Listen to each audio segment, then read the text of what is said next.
Welcome back to the Zero Check Podcast, episode 133. Gentlemen, it's been too long since I've hung out with you guys. I've missed you guys. It's been a while. We haven't recorded in a while. It's been a while. I've still come down here on Tuesday nights and talked to myself.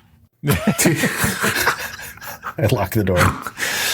It just goes down there randomly, throws dice and curses for no reason. Family, guys, I gotta go. I gotta record. And it's a good excuse when you need to get out of a situation on Tuesday evening. You just feel like I gotta record tonight. I read a story of a guy that he younger guy, new family, that kind of stuff. I think like maybe he had twins, whatever. But he felt terrible about it. And like, I don't know how he could do this, but he would tell his wife, I've got a business trip. And he would just go rent a hotel room and play video games for like 2 days. That's amazing. And it was just like, how shitty. But yeah, I was like, I envied that guy for a little bit. Like I could buy that. Yeah.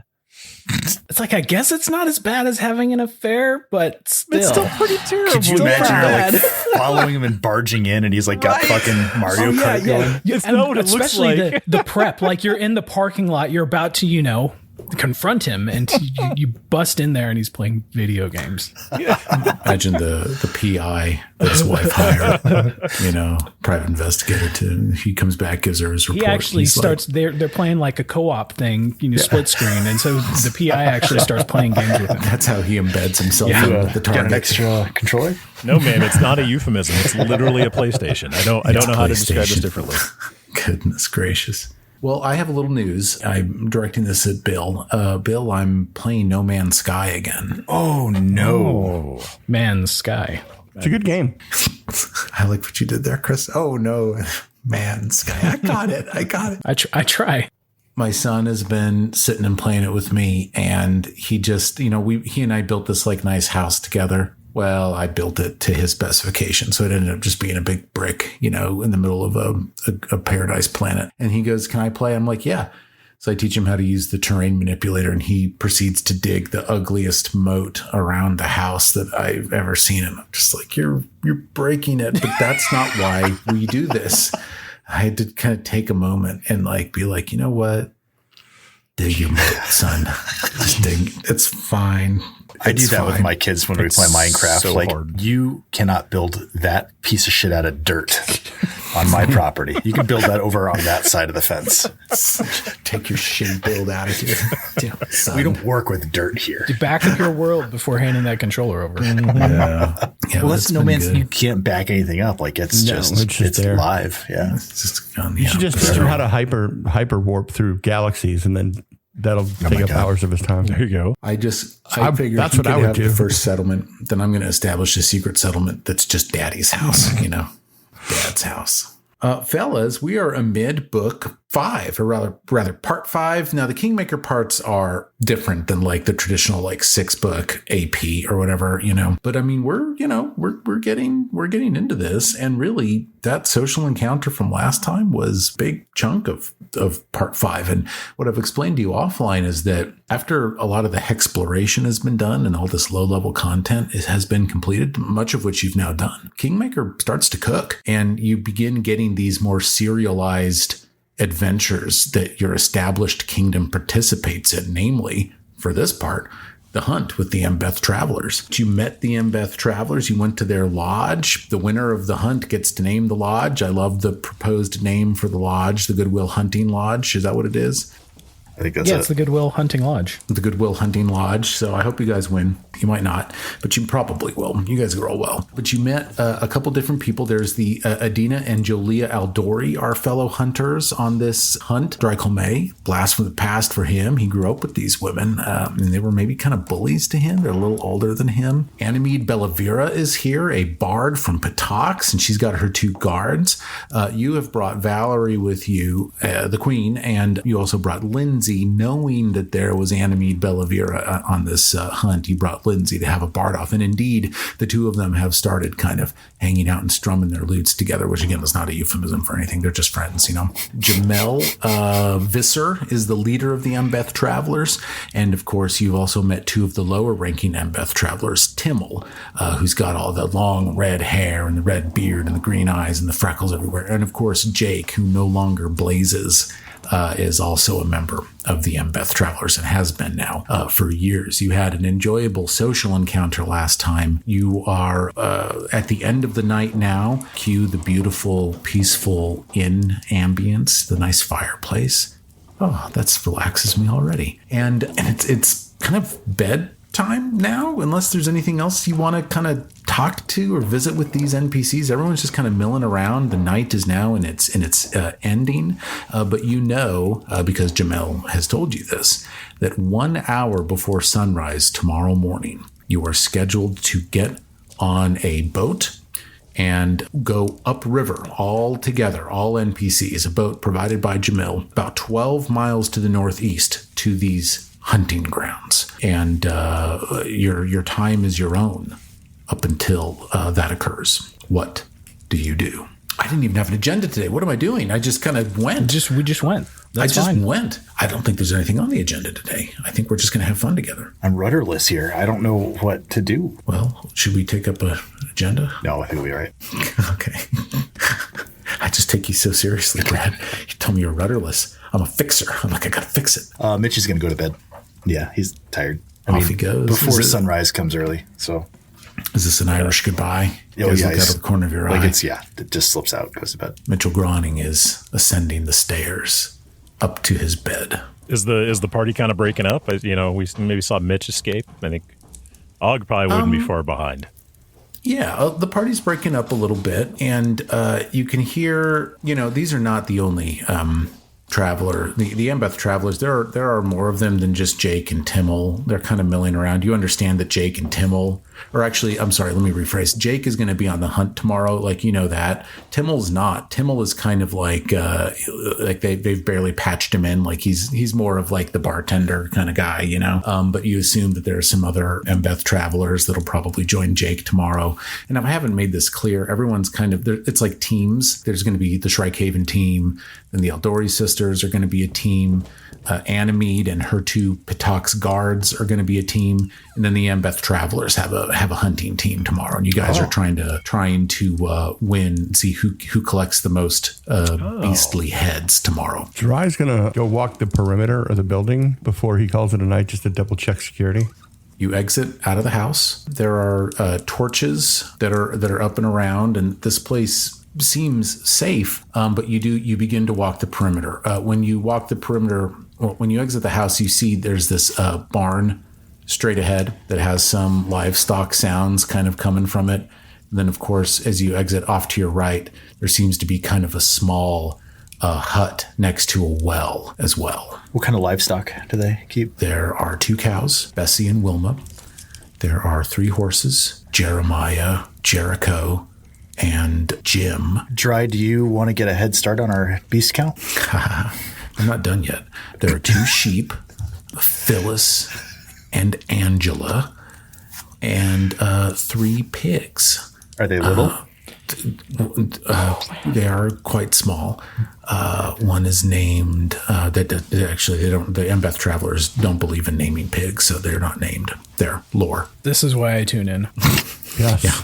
Yes. 133, everyone. Shift Dry's token out here, Dry. Why don't you take a little walk around the perimeter there, my friend? Which way do you go? Oh, he's cruising. Bill, would you tell the listeners where you're going? Just kind of kick your fucking token around everywhere.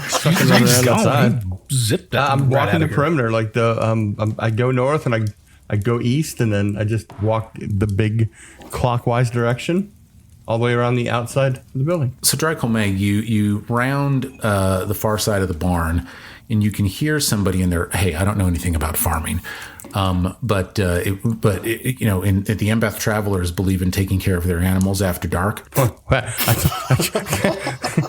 Well, So are they in the sheep pen, or are they mucking out the horse stalls? What are they doing? So there, a dark figure exits out of the barn, Dry, kind of around the corner. He's got a bucket in his hand, like he's just fed the nameless pigs. And roll a perception check, Bill. that's a 13 on the dot for a 24. Okay, so Dry Colmay, you round the corner and a very familiar figure steps out of the barn. And had you rolled lower, Dry's confusion would have been immense. But you see this man well enough in the moonlight to discern that he is not who you might have mistaken him for had you rolled lower. I'm not going to hide the ball from you guys. Dry, based on the patterns on his skin, the frill on the top of his head, you're relatively certain that this is one of Bashk Tran's brothers that has just exited out of the barn with a bucket. Do I remember his name? Do you remember his name? Oh, fuck no. Donnie, what were the names of your brothers? Donnie, do you remember the name of Bashk Tran's brothers? Yeah, there was Krashk and Groshk. Krashk and Groshk? Yep. Which one was older and which one was younger? Groshk was 2 years older than Krashk. Bashk was the eldest, right? Bashk was the eldest, yeah. And the youngest was Krashk? Is that what I just said? I don't know. You've recorded it. Just said it. I know.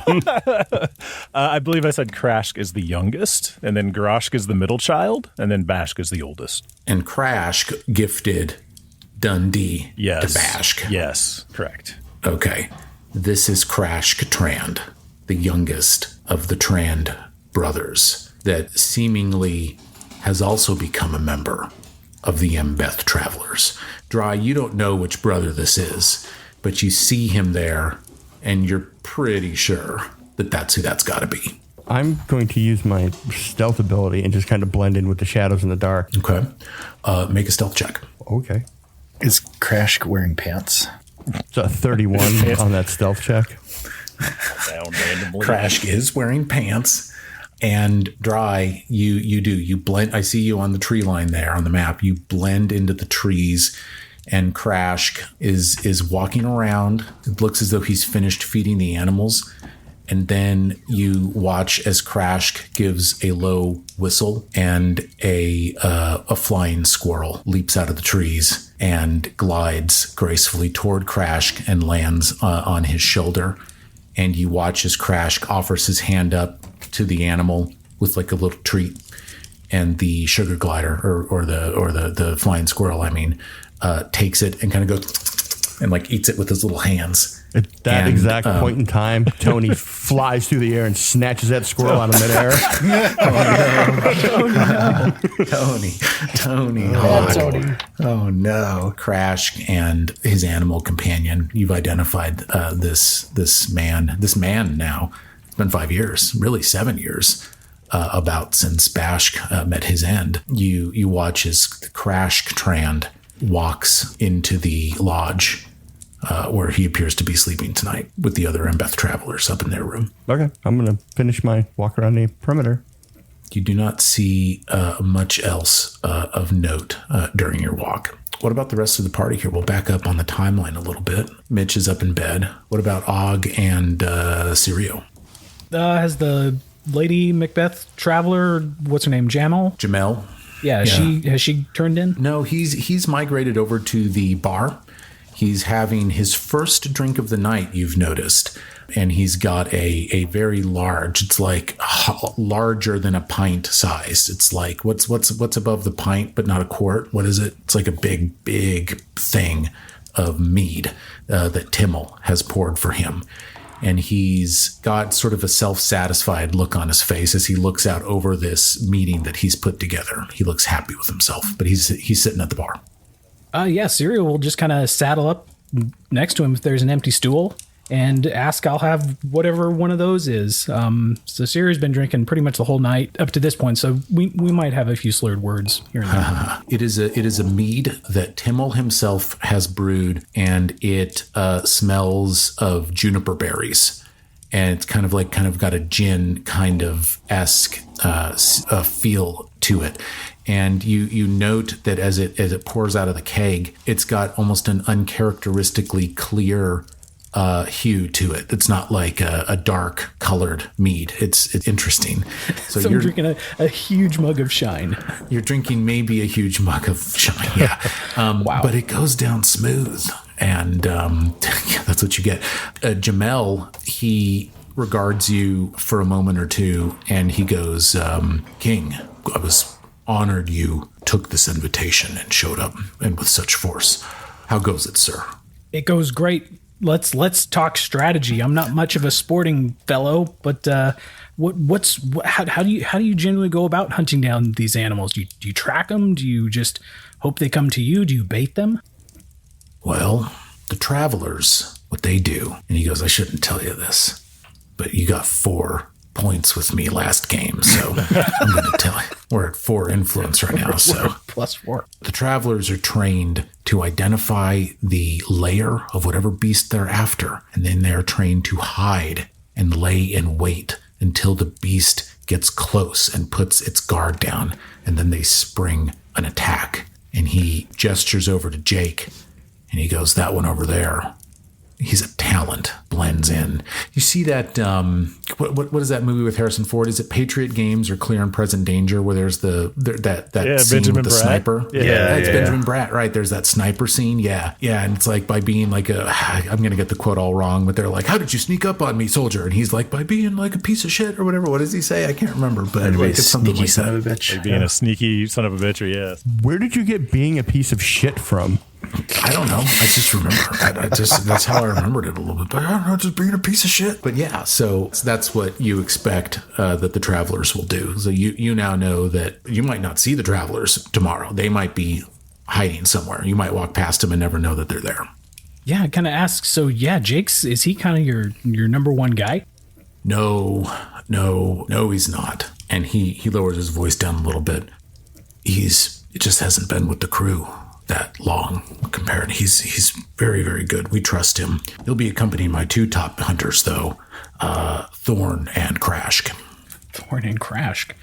Crashk, that name sounds familiar, and Sirio's kind of racking his brains at this point. Yeah, As a character, do I need to make a recall knowledge check, or would I just know this? Why don't you, because you've had a little to drink, so why don't you roll a society check? Or is there something better? I have a politics lore, but I don't think that would apply. Yeah. Just make a society check, but the DC's low. I mean, just don't roll a natural 1. You're going to know who this guy is. Oh, I rolled a 4. I had 5 for a total of 9. I'm going to tell you what, the conversation proceeds for about 15 to 20 seconds before, Sirio, you realize that Bashk's youngest brother was named Crashk. I'm going to start talking about Bashk and how we took him to Crashk's, what did they have? A general goods hunting outfitting store or whatever. So yeah, I mentioned that we've met. He looks at you for a moment and he goes, I'm aware that Crashk's brother Bashk, in fact, is the namesake of your fort. Crashk Trand is a lot like his brother, we think. In fact, he looks over his shoulder. In walks Crashk. And he goes, here he is now. And he beckons Crashk over. And Crashk looks, roll a perception check. And I'll take one from Og as well. Oh, another 4, total 17. What about you, Og? That is going to be a total of 17. 19? No, total of 19. I didn't scroll. I'm sorry. Total of 19. You both, and that was sense motive. And if I give Sirio a flavor penalty for being inebriated, then perhaps Og picks up on this when perhaps Sirio doesn't. Sirio, you interpret Crashk as like interested in seeing you, and you're kind of like an interesting sort of situation. But Og, you look toward Crashk, and you can tell that Crashk's feelings that he's displaying on the surface are more complicated. That Crashk may, and I'm curious what Og maybe knows. I suppose at this point, I mean, it's been 5 years. Og probably knows enough about this to know that Crashk may blame Sirio for his brother's death. I don't know. But Crashk walks up and he offers his hand to Sirio respectfully. He goes, King Sertova, nice to see you again. And then he nods to Queen Valerie respectfully.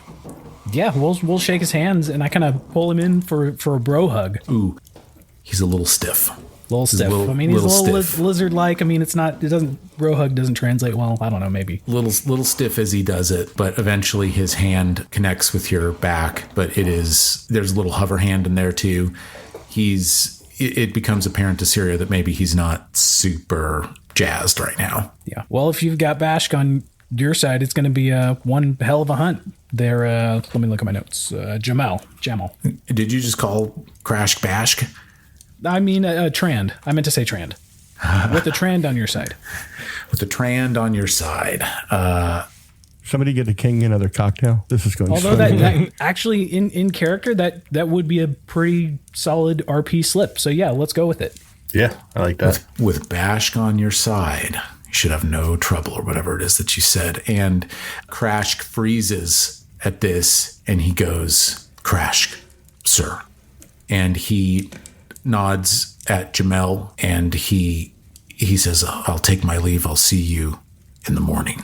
And he begins to ascend the stairs up to the top floor. Yikes, awkward. Hey, Mike, can I ask you a question? Yeah? What's up with your short-term memory today? I don't know. It's not good. Every other second, you're like, or whatever you just said 10 seconds ago. I don't know. I can't remember. I don't know. I'm not sure what's up with my short-term memory. Should I start writing things down memento style? Maybe I should. You need an agenda. That's the problem. It's the agenda. It's the agenda system. I actually thought that was pretty interesting. That was fun. That was good. Yeah. That was good. Well, after party, and really, I mean, Sirio's at the bar until Valerie tugs him away, or like until everyone else folds. Bar closes. Did we talk about what we're hunting? And is somebody there like kind of? We got wyverns, hydras, and a crutch. I can't read my writing. A Kruth. Yeah, because Og has a feat. If he can talk to somebody tonight and get information about this, then he can do a additional lore, like it's called quick study. So if there's somebody there that he could talk with about one of the things that we're hunting, they could do from this. That's what he would spend kind of some of his time doing. Well, so, I mean, Jake could be a source of this, and he's around. Thorn, the other hunter that you know is going to be with the Embeth Travelers. Thorn is nowhere to be found. Yeah. You're not sure. I think Krashk, of course, is upstairs. Yeah, Jake's around. Og would sit down with Jake then and just kind of catch up on old times, and then maybe try to talk through, what does he think? What does he think we're going to hunt? And just try to kind of pick his brain since he overheard he's a good hunter. Yeah. So, and in the theme of my short-term memory, combined with the fact that we haven't yet edited episode 132, I can't remember everything that I told you about the Hydra and the Kruth, or how this hunting ground was identified. So if I'm repeating myself, please accept my apologies. But what Jake tells you is that the hunting grounds were identified as this focused area containing a bunch of apex predators. It's very strange. Jake's never seen anything like it. The Travelers have never seen anything like it. But what kicked this whole thing off was, he tells you, I think as you know, Og, that pioneers and hunters and trappers have long attempted to harvest the resources of the stolen lands, even before you guys tamed a large swath of it. Those efforts have only grown as you guys have established yourselves. There's this family, last name Locher, Locher, the Locher family. They're a family of hunters. They built a cabin about a year ago in the hunting grounds, not knowing that they were hunting grounds. They were here to try to live off the land, Jake tells you. We think that a wyvern got them. It's the oldest of the Locher siblings, a man named Voth. He escaped the attack. He survived long enough to tell us about the monster. He died nearby this very lodge. His siblings didn't survive. His parents didn't survive. We haven't even been back in to recover their bodies yet. I know where the cabin is, though. I could tell you tomorrow if you want. We're not planning to go for the cabin. We're trying to go for some different game while we're there. We're hoping that you, the Aldoris, and Animede, we all show up, separate parties. We can keep the heat off of each other long enough that maybe we can all get in there, get a kill or two, get these lands figured out. That's what he tells you. And he'll discuss what he knows about wyverns, about hydras, and about the Kruth. Yeah, so during his daily preparations, he can study a particular subject and gain a trained proficiency rank in one lore skill of that choice. So I think we talked a lot about wyvern, so I think he'll take wyvern lore, and then he can use that if and when it's needed. So he'll do that during daily prep. Wyvern lore. Nice. Wow. Okay, cool. All right. I think that I'll add that Lindsay is here. She and Animede and Valerie now are in that back corner, just hanging out, having fun, and just, strumming on their lutes, and Valerie's there kind of like tapping along, and they're writing little limericks and songs together and stuff. And Anomede, you get the feeling she's fun. She is fun, and they're just laughing and everything. By the end of the night, just everything is the funniest thing ever. And they are over there just like livening the mood. The Aldori sisters do not join that, and instead you watch toward the tail end of Ogg's conversation with Jake. The sisters go upstairs and go to sleep. Dry, what are you doing? I come back in from my peruse around the properties, and then I stop in. I check with the king and the queen to make sure they're good, and then I meander on up to bed. And eventually, as Og ends his time there too, we're left with Sertova, Anomede, Valerie, and Jamel. And the two Pitox guards are kind of just off in the corner hanging out, but one of them is like asleep, like in his chair, and the other is sitting there kind of bleary-eyed, sitting there, eyes bloodshot as he's smoking, weed or whatever. He's doing some kind of drug. Smoking the dopes. Smoking some kind of drug. Smoking 2 drugs. I know of drugs. He's smoking a drug. He's smoking a drug. He's smoking a drug. Anything else from the king before we draw the curtain on this? Is Siri going to go over and smoke drugs with? No, that's in my past. My experimenting days are over. I'm married. I got kids. I can't be doing that now. Come on, smoking a drug. Come on, Smoking a drug. Going out in the woods, staring at the moon. That's enough. Yeah, I mean, I guess I try to go over and join the girls' table. They're having fun. I guess the only real thing I want to see is ask if Anomede, how are you getting along with my queen? She regards you, and you've got influence points with Anomede Bellavira now, and she's like, King, she's fun. She's fun. And she goes, good choice. Got good taste in women, she says, and they're just like ha ha ha ha, and Valerie's like, just like laughing her ass off, and it's a bit of a. Yeah. I'll see myself out, and I'll go upstairs. Bill, can you in Lindsay's voice say, "See you in the morning, King"? Hey, King. Hey, King. Is she drunk? A little tipsy? Yeah. Hey, yeah, she's hey, lit. King. Hey, King. We'll see you in the morning. King. Okay, I want to hang out with your wife a little bit more. She's fun. Okay, you guys have fun. Yeah. Sirius just like, this is too much lady power. I'm out of here. He yells out a drunk "I love you" as he's walking away. Mitch starts slamming his foot on the floor upstairs because you guys are being too fucking loud. You summon a broomstick. Jamel and Jake walk out of the building. They walk the perimeter together one more time. Maybe one of you guys see them out the window doing this. And then you notice that there are some lower level Embeth travelers that are on the night watch. You're satisfied that this place is secured by these guys. There's about, like I said, there's about 13, 12 guys out here, that are kind of guarding this place too. You guys go to bed, and the night passes without incident. And it now is the morning, and the lodge comes alive again about 2 hours before sunrise as people are up and ready and making preparations. Is there breakfast? Yeah, there's Continental, breakfast. or is it like omelet As a station? hot breakfast. Yeah. Is there a breakfast influence game? No. Is there an omelet station? Okay, so there is an omelet I do like station. a nice omelet Ooh, station. yeah. Do you guys get down? It's nice, cool, late spring morning.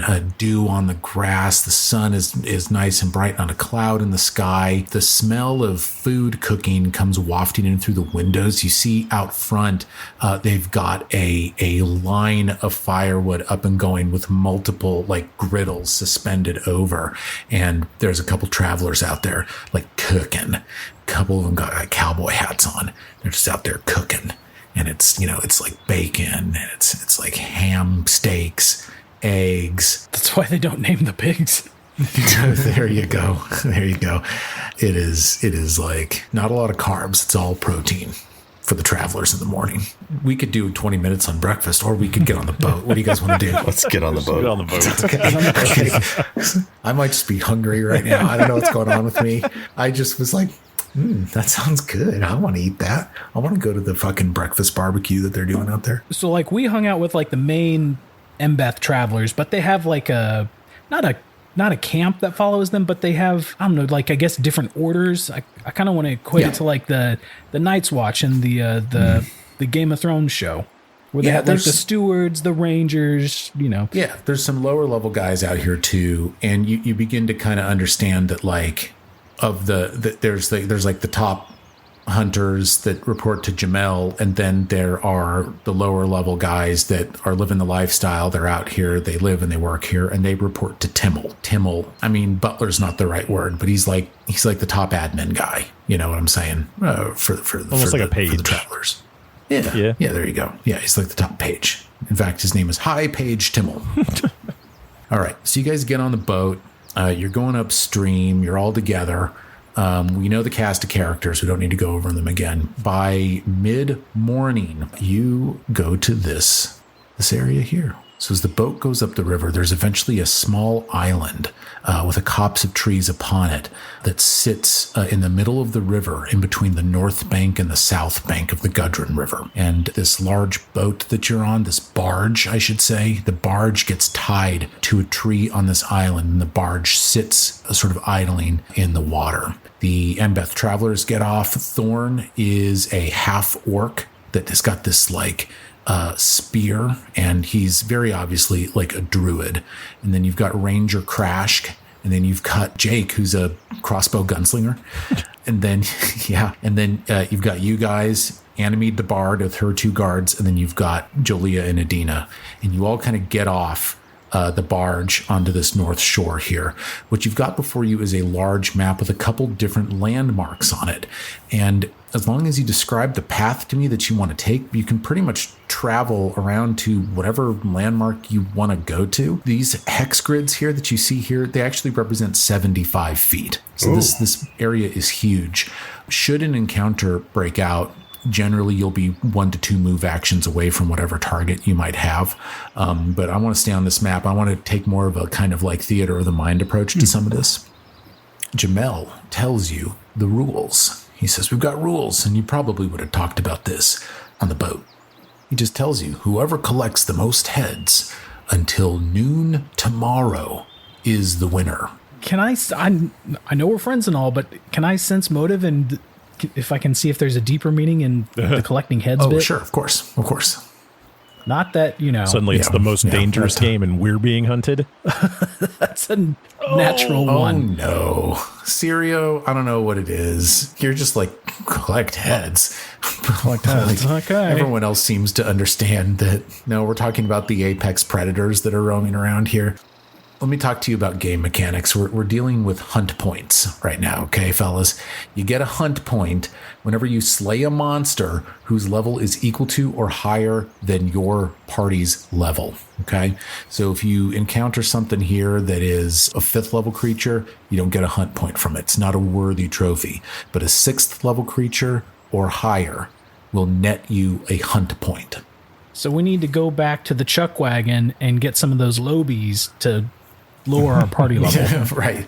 Yeah. No, I'm kidding. You should have taken Timmel with you. He's like level 2. Yeah, I mean, I guess I relay to the group kind of what the Embeth strategy is and how they find the lair of whatever target, and then they just hang and wait. And I think we might be able to kind of follow them to where they set up, and then, I don't know, we just do what we do and just rush in, right? And like kill steal. Oh, you want to kill steal the travelers. Yeah. Aside from that group, I don't know who else we'd be in main competition with, because I'm thinking we have to beat that team. The others are a joke, you know, not a joke, but I don't think.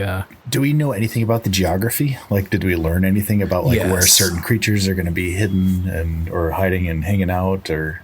So you know where the Locher family lodge was. And it's that little house icon that it's that area marked A1, the ruined shack. Okay. And by the way, people are starting to form up and head out. No one seems to be going to the Locher shack, even though that was the location of the wyvern attack.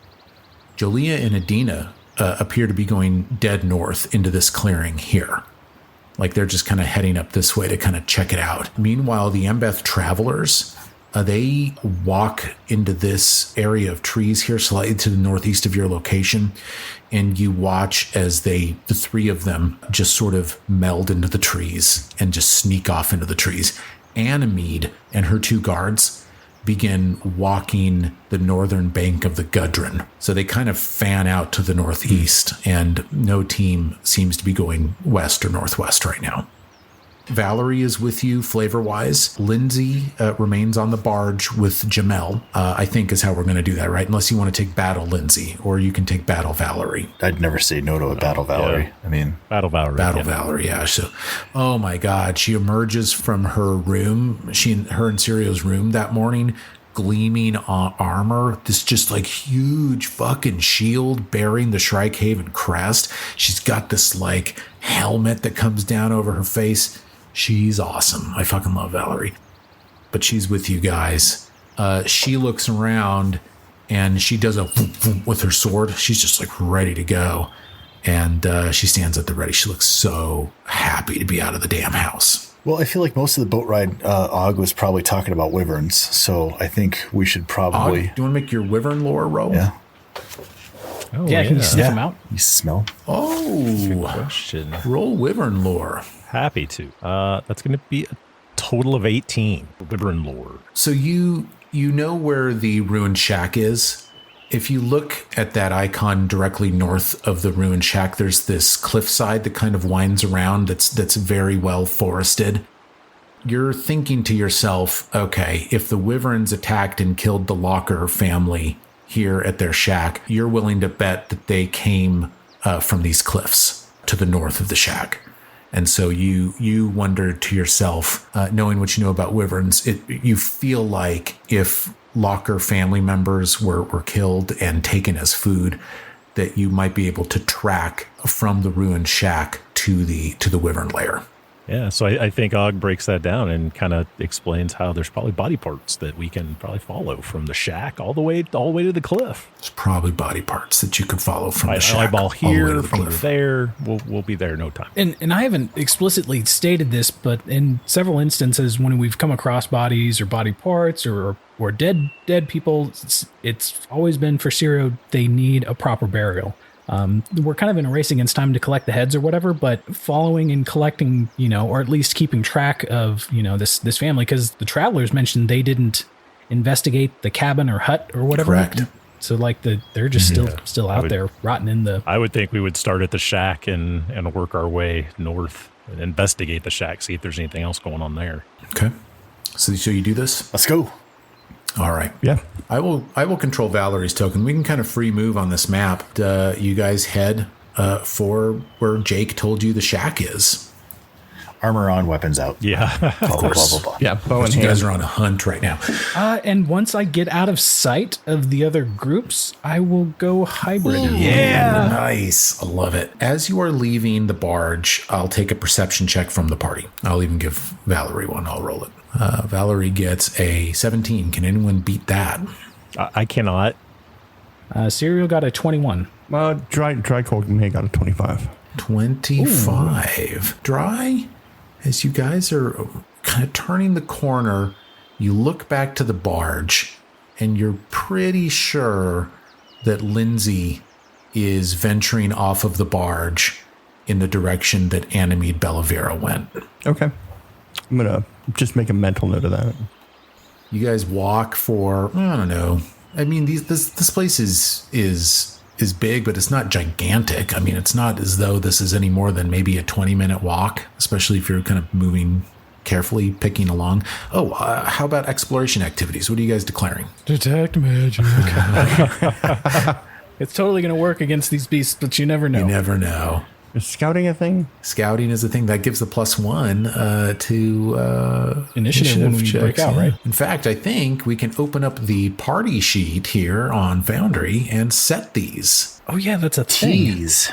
Exploration, slot activity. All right, I think we've got these all slotted in here. What are you guys all doing? I'm scouting. I'm running in and out of the woods around the party. Oh yeah. Just looking, scouting. Sirius detecting magic. So what's that thing where they walk around the field searching for water? The stick? Dowsing. Yeah, divining rod. Yeah, so I'm kind of doing one of those numbers with the stick I just picked up off the ground, but I'm detecting magic. Mitch is defending, so he doesn't have a shield anymore, but he can parry, so he's just like basically holding his weapons up in a defensive posture. Donnie, how did you get two of them onto Og? You guys seen this shit? I don't know how I did that. You seen that shit? I did that. I'm you got pretty proud of myself, though. And then you've got position the hunters? What the fuck is that? I do. Position the hunters. It's an exploration activity. I just saw it. It seemed fitting for what we're doing. I guess so. With the target game, well, and see, maybe this precludes it. With the target game, is it tied to a class? It is not. It doesn't seem to be. With the target game animals located, you must move to an advantageous position without startling the prey. Attempt a stealth check. You can do against impressive and dangerous standard river turtles, bats, and lesser game. And then critical success, the animals have no indication that they are in danger, and you gain a +2 circumstance bonus to rolls made during the hunting phase. Success, you position yourself well and take no penalty when hunting. Failure, your loud and clumsy movements alert the animals to your presence. Critical failure, you stumble loudly.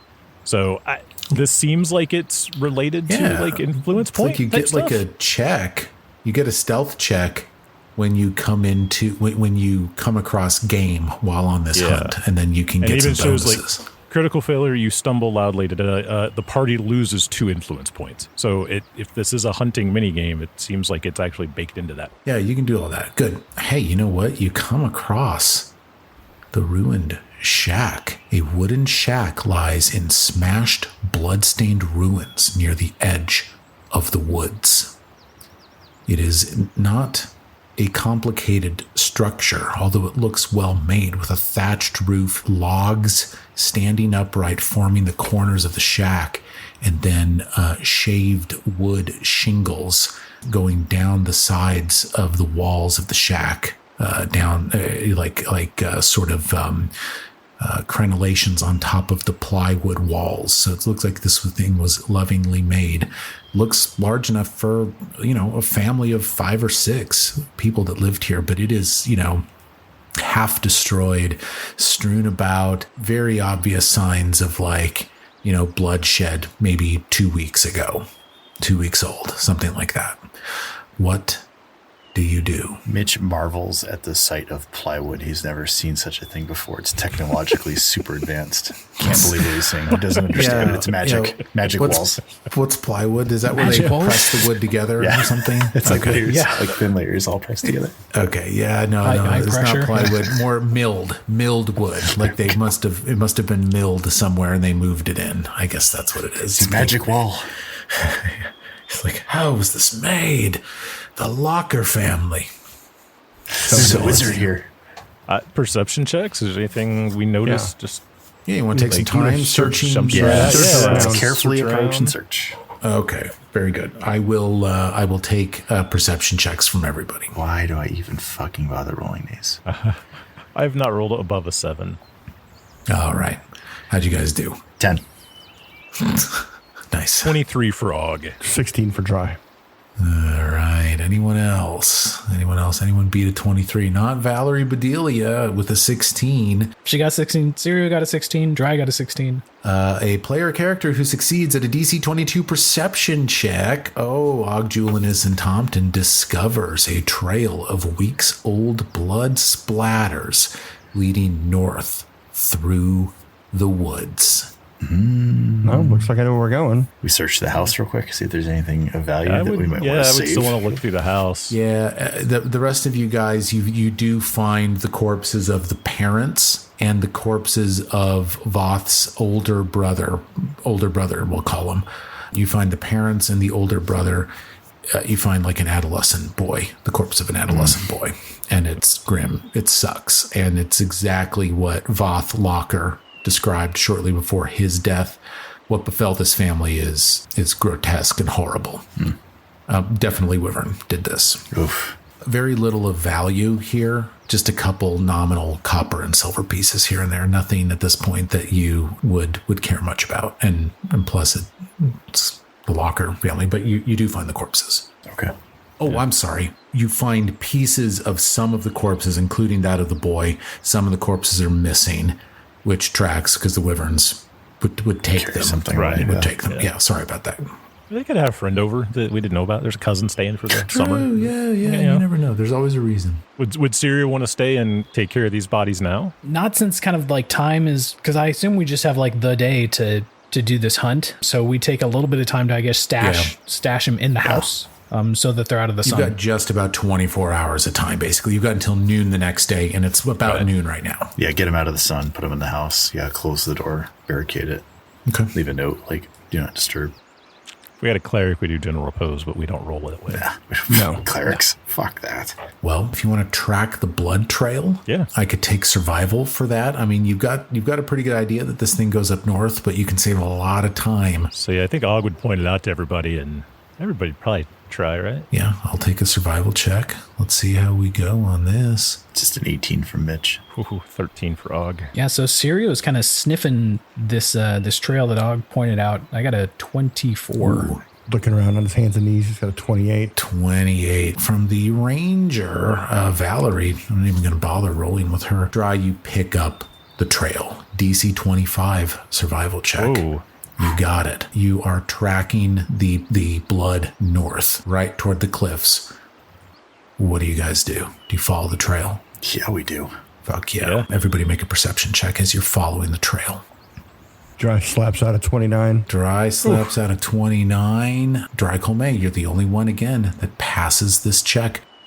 Dry, you're pretty sure someone elsewhere in this hunting grounds is fighting something right now. Oof. Any way to find out? Which direction? Like do I hear like a holler, a scream, maybe a whelp? Far to the east. Make a nature check. See if you can figure out high DC, but let's see if you can figure out what's Do we hear Lindsay's banjo? You do not. I'll tell you this. Dracoman, you do not hear bardic 25 spell casting. 25. Oh. Fucking Dry is rolling rocks. I know. Whatever it is, it's big. Whatever it is, it's big, perhaps reptilian, but you're not quite sure. I was looking for something up in the 30. I mean, you're far. You're a big number. You're yards and yards. You're hundreds of yards away, if not maybe close to a mile. So, but someone's fighting something right now. We got to get on the scoreboard. You know what, guys? I'm gonna pull out a spell that I've had but I haven't used. Okay. Before. It is called Primal Chorus. Whoa! What is it? It's a third level spell from the what's the werewolf book, the were creature thing? Howl of the Wild. Yeah. So it is a third level spell. You let loose a primal howl that incites animals and beasts to join the chorus. Doing so gives you a general idea of how many creatures with the animal or beast trait are within the range of the spell, but significant creatures can attempt a will save against your spell DC to resist responding to your call. You gain a +1 status bonus to your initiative roll if you encounter with an enemy creature that replies to your call. For purposes of using Coerce during exploration mode, you can communicate with a creature that responds to your call for the duration of the spell. Whoa. You can only make simple commands such as approach or hide, and only understand simple ideas such as compliance with the order or presence of natural hazards. Okay. And the range is a 1 mile burst. Holy shit. So like it's a werewolf howl. That's amazing. That's so cool. You howl. Awesome. Your wife looks at you appreciatively as you do this. Wow. What do you? She's into it. I don't know what to tell you guys. So, what's the purpose? What are you trying to discern? Basically, to see how many animals are in range. Well, I mean, my goodness. I mean, where this is a forested area, there's many like literally animals. I mean, there's birds and beasts, and Really, it's to get the bonus to something that responds to the call. Okay, and describe to me the responding to the call thing again. Significant creatures can attempt a will save against your spell's DC to resist responding to your call. You gain a +1 status bonus to your next initiative roll in an encounter with an enemy creature that replies to your call. Okay. Wow, lots of replies. And okay. you can get bonuses to coerce the ones that respond. Okay, I'm going to roll many D20. I will be aware of how many of these rolls are significant. The amount of dice I'm about to roll is not necessarily the amount of creatures that I'm rolling on behalf of, but there are significant animals in range of this. I mean, it's a mile. I mean, this is every square here is 75 feet. So you're probably a mile away from a lot of things out here right now. Okay, I just rolled. Oh my God. Ooh, 124 on 10d20. Yep, I'm breaking that out here. Okay, I'm looking at this here. Okay, DC 22 for you? I think so. Will save. Okay, so here's the first thing that happens. 4 wolves answer your howl. 4 of them. And they're like significant, powerful wolves. I'll take Lore Master and Nature checks to identify these wolves. 22 for the Lore Master. So solid 20 for Dry Colmay. Okay, we got some good rolls here coming out. I got a 22 from Og, a 20 from Dry, a 22 from Mitch. These are elite winter wolves somewhere kind of to the northeast. Fucking where's Jon Snow? Yeah, these are elite You know nothing. winter wolves. 4 of them? 4 of them howl. You said elite, right? Yeah, I'm sorry. Yeah, and let me rephrase. 1 elite winter wolf, and then a number of 3 wargs howl. So there's like a wolf pack out here. Don't like that. And and you didn't hear anything about a wolf pack from these guys. No, they weren't on the list. A wyvern replies, but nothing reptilian. Nothing. What does reptilian. a wyvern sound like? There you go. That's what it sounds like. Yeah. That is who replies. So you know that there is a wyvern. You know that there are a number of wolves out there. Og, let me get nature on the wyvern, and I'll leave you with this nature check on the wyvern. I'm very curious how you guys roll on this. Just Og? I'll take Og with Lore Master or Nature, and you guys Wyvern can take lore, Nature as baby. well. 27. Oh, Wyvern lore. Okay, let's just go to Og on this. This wyvern, there is something about this wyvern, Og, based on your wyvern lore knowledge. I see that 29 out of Sirio too. Both of you guys agree. There's something real first worldy about this wyvern. Ooh. This wyvern is like different. You know, you guys have some experience with wyverns, right? Didn't you find some baby wyverns from Gragglebeard all those years ago? You know, I don't know what happened to those guys. We'll have to figure that out at some point, but something's going on with this wyvern. You look at each other, you're like, it's a fey wyvern. I will see you gentlemen in episode 134. All right. Oh, it's going to be fun. Nice.